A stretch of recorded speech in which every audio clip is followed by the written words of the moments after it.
Salam əziz izləyicilər. Bugün Azərbaycan tarixində erkən dövlət qurumları Manna dövlətinə aid test toplusundan 60-cı sualın izahına baxırıq. Deyir ki, Manna hökmdarı Ulusununun fəaliyyəti dövrü üçün xarakterik deyil. A variantı. 2-ci Sarqon ilə müqavilə imzalaması. Bu onun hakimiyyəti dövründə olmuşdur.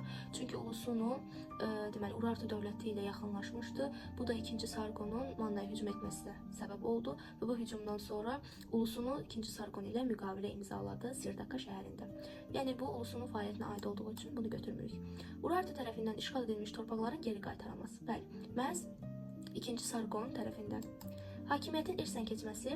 Manna dövlətində İranzudan sonra hakimiyyət zaten irsən keçməyə başlamışdır. Yəni bu da Ulusunun hakimiyyət dövrünə aiddir. Canişinlik sisteminin mövcud olması.